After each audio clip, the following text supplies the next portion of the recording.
প্রার্থনা, কবি হাসনাইন ইকবাল।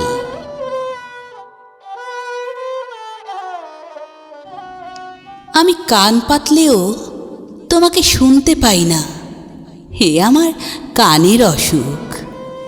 শ্রবণেন্দ্রিয়ের সমস্ত কলকবজা ঠিকই আছে, কিন্তু তোমাকে শোনার মতো যোগ্য হয়ে উঠতে পারেনি।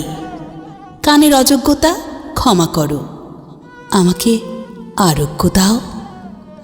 চোখ খুললেও কেন তোমায় দেখি না, এ আমার চোখের অসুখ।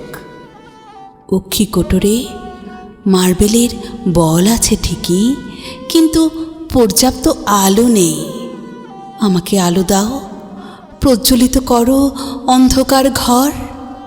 দৃষ্টি সংক্রান্ত ব্যাধি থেকে রক্ষা করো।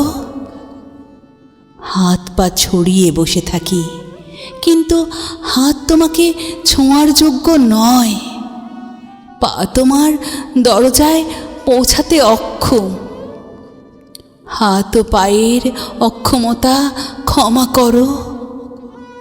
প্রত্যঙ্গ সমূহের অবাধ্যতাকে মাফ করে দাও। হৃদয়ের দুয়ার খুলে বেকার পড়ে থাকি, হৃদয় তোমাকে পায় না, হে আমার হৃদয়ের অসুখ। আমার ভুল ক্ষমা করো, তাকে প্রশস্ত করো। তোমার প্রেমের শরাবে ধুয়ে দাও তার মালিন্য। আমি এক নষ্ট জীব, নুনের লোভে হা করে বসে থাকি। গরলের ধারা জলে পূর্ণ হয় উদর আমার। আমাকে রক্ষা করো, বাঁচাও, বাঁচাও সমূহ তমসা ও তদ্ভব থেকে।